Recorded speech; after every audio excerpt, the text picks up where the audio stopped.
A notification pops up stating that the statue of the Guardian is firing a petrification beam every 1 minute.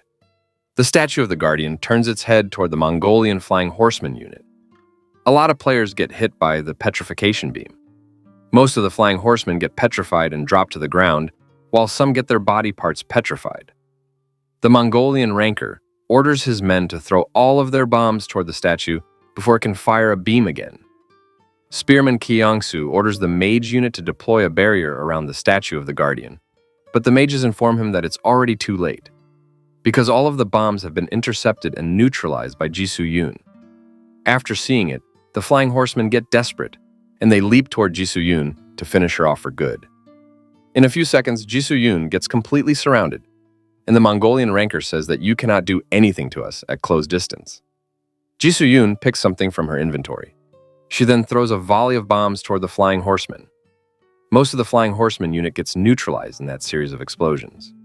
General Lee and his men witness the end of the Flying Horsemen, who were supposed to support the siege from the air. All of a sudden, he starts hearing whispers among his men saying that we know the Necromancer is strong, but they didn't expect the Valkyrie to be this strong, and at this rate, they can lose this war. General Lee tries to lift the spirit of his men by saying that they won't lose. He tells his men to look at their emperor pouring out soldiers even at this moment. He was about to tell his men to hold out until the emperor was done with the Necromancer, but all of a sudden he heard some crackling sound coming from below. It turns out that Sungwoo used corpse explosion on the corpses he had ordered Spearman Kyongsu to hide deep below the ground. A huge chunk of the main Chinese army got swept in those explosions. Sungwoo secretly imbued mana into these corpses so that no one could know what he was up to, and it paid off. Sungwoo summons the salamander, and he knows well that the emperor must still be alive even after the last explosion, so he quickly starts surveying the area for his whereabouts. After a few minutes, he manages to find the emperor inside the sea of flames, ignited by the corpse explosion. Sungwoo imbues his Grim Reaper scythe with the maximum wraith bombardment. He then bombards the emperor, but a barrier blocks the bombardment. Still, the emperor lost his footing due to the aftershock of the bombardment, and Sungwoo is determined to finish the emperor with his next attack. The emperor uses his Holy String skill. The strings are approaching Sungwoo to take control of him, but Sungwoo pulls out the Winter Predator, and it manages to freeze the strings. He then quickly seizes this moment to rush toward the emperor. Sungwoo puts all of his strength into slashing the emperor in half. This turned out to be a terracotta, and one of its eyes is glowing red, which means it is imbued with explosive energy. Sungwoo summons his birds to quickly retreat before he can get caught up in that explosion. The emperor is not a noob. He even put up barriers around his terracotta to make it look real.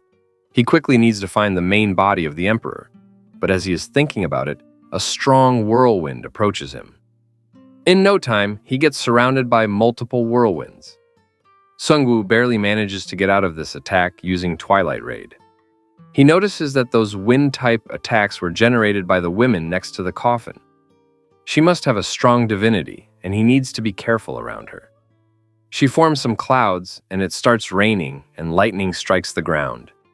Sungwoo has no idea about her class, but she is controlling clouds, wind, and water at the same time. On top of that, Sungwoo is right now stuck in the middle of the enemy's base.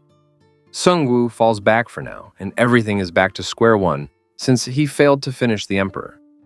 After Sungwoo retreats, the real emperor comes out.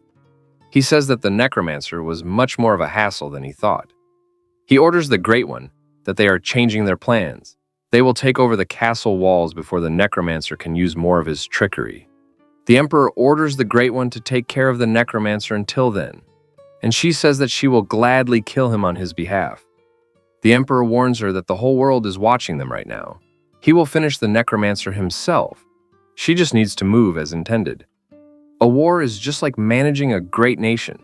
Not even a single move can go against his intent. The emperor summons 2 weapons, which are actual relics, and his terracotta warriors equip them. Through Relic Link skill, one of the terracotta becomes a legendary warrior, Guan Yu Yun Chang, while the other turns into Lu Bu. With that being said, the emperor starts marching toward the castle walls, and he orders her to stall the Necromancer, so he cannot even step near his shadow. Sungwoo destroyed so many of the terracotta, and he finished off a huge chunk of the Chinese army, but nothing changed. The emperor is moving toward the castle walls. They change their strategy. The emperor thinks it's easier to go for the castle walls. Li Wei asks if we should stop him first. But before Sungwu can answer that, two whirlwinds approach them. As they are running from it, Li Wei asks about who is using these skills, and Sungwu informs her about the woman who can control clouds, wind, and water. Li Wei informs Sungwu that it's the same woman who locked up her spirits in the spirit ritual chest. She is one of the emperor's stronger subordinates, and she possesses a divinity. The woman approaches them as she informs them that they cannot pass through here. Sungwu tells her that she speaks so confidently for a time waster. Sungwu informs Li Wei that they will first figure out her divinity. Once they know about her divinity, they can deal with her. The Great One says that the Necromancer got two divinities, and they are Anubis and Yama. Sungwu is thinking that maybe this woman possesses a skill that can see through the divinities, and she figured them out first before they could figure out her divinity. Sungwu summons wraiths using Yama divinity, but the female player says that you have collected two useless divinities, and the god of death won't work against her. She used a whirlwind attack, which even worked against the wraiths and formless ghosts. This means that the power of her divinity itself is effective against the undead. She proudly informs them that the power bestowed upon her by the great emperor is a holy dragon. It is no trifling divinity like theirs. Sungwu and Li Wei think that this woman is an idiot, as she revealed her divinity by herself. Sungwu summons all of the Dragon Slayer swords as he informs her that she made a major mistake by revealing this precious information. Sungwu then equips himself and his minions with the Dragon Slayer swords, and he says that this is going to be a good dragon hunt. Sungwu gets a synergy effect through team play. He formed a hidden dragon expedition synergy. It's a weapon-type synergy. It requires 3 or more Dragon Slayer-type weapons equipped in a team. It provides additional damage when attacking Dragon class by 200%. It increases breath resistance of every type by 200%. This skill is limited to the bearer. It increases Dragon fear resistance by 200%. The Great One becomes furious as she wants to teach this outlander what real Chinese horror is. She summons the maximum number of whirlwinds she can summon at one time, and their intensity is over the roof. Li Wei says that this woman has become more powerful than before, and if she fights against her, then her spirits will get bound in no time. Sungwu orders Li Wei to fall back, and he will move through with his minions only. Sungwu, along with Righty and the Death Knight, heads straight for the Chinese ranker. Meanwhile, on the other side, the American fleet is firing at the incoming Chinese army in unison. The bombardment of the fleet is on a larger scale, and many Terrans, along with Chinese players, get caught up in it. A huge portion of the terracotta have been destroyed in the last bombing, but their numbers keep getting replenished. Spearman Kiangsu orders everyone to bomb the terracotta non-stop, and if these terracotta get closer, then they will easily tear through their defenses. After some time, the terracotta manage to reach the castle walls, and they start climbing up. Huge hands pop out of the ground as they lift the emperor up. The Koreans know that something big is about to happen since the emperor showed himself. The emperor releases a lot of strings, and the Koreans already know that they will be controlled if these strings can get attached to them. Instead of the players, the strings go for the statue of the guardian. Once the strings attach themselves to the statue, it falls under the emperor's command. The statue uses a petrifying beam to petrify some Korean players. The Koreans are thinking of striking the emperor with everything they've got, but Hanho informs them that they can't trust this one to be real since the one Sungwu fought against was a fake one as well. Once the fight broke out, the Koreans realized that their buffs were gone and their enemies got stronger as well. The prosecutor says that real or fake, we need to take out the emperor, and Jisoo Yoon informs them that she will take care of him. The prosecutor activates his divinity as well. He is now going to destroy the statue of the guardian and protect the castle walls. Due to the strings, the statue can move freely, and it tries to attack the crusaders. The prosecutor orders everyone to stay away from the statue, as they will be destroying it through bombardment. The airships fire at the statue, but it blocks the fire using the shield. The statue of the guardian threw its spear toward the airship, and it managed to easily destroy it. The prosecutor now knows well that this statue has become an invincible enemy after it started to move. Master Hurst and the blacksmiths made it too sturdy. Out of the blue, Hanho comes out, and he tells others to move out of the way. He then furiously attacks the statue of the Guardian, using the Ghost Dagger and Fatal Dexterity Ring. The Ghost Dagger is a heroic rank dagger. When swinging the dagger, you may fire a Ghost Blade, which is modeled after a blade and has a cooldown of 10 seconds. Fatal Dexterity is a legendary ranked ring. It increases the attack of one-handed weapons by 20%. Dagger critical chance increases by 50% when injected with mana dexterity of a master, and hand movement significantly increases for 1 minute by 300%. Hanho pulled out his Achilles shield from the statue. The prosecutor now has an idea about how he can destroy this statue.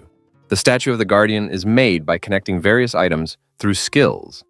They can stop it if they destroy the armor and rip away the items. Everyone gets pumped up in order to destroy the statue and steal its items for themselves. There is bad news for the Koreans, as the statue is about to fire a petrification beam. The prosecutor uses the cross spear on the face of the statue in order to block the petrification beam. It successfully blocks the petrification beam, and the prosecutor informs others that he used a light attribute attack to stop it, and they have some time until it shoots the next petrification beam. The statue of the Guardian tries to pierce Hanho with his spear. Hanho manages to block it using the Achilles shield. An Seok-gu rushes toward the statue, and he tells Hanho to hold the spear for a bit longer. He then shatters the helmet of the statue using a powerful kick. The Aegis shield falls out of the helmet, and now the statue won't be able to use the petrification beam anymore. Hanho gets pushed back, and he tells others to aim for the head. An Seok-gu uses a mana-infused attack in order to shatter the head. At the same time, the prosecutor uses a cross spear, and it completely destroys the head of the statue. Finally, the statue is destroyed, and a lot of powerful items fall out of it. The prosecutor is thinking that Sungwoo and Jisoo-yoon left him behind in the rankings, but he is more than enough to defend the castle walls in their absence. All of a sudden, he feels two powerful presences approaching him from behind. Meanwhile, on the other side, the Great One is going for Sungwoo in full swing.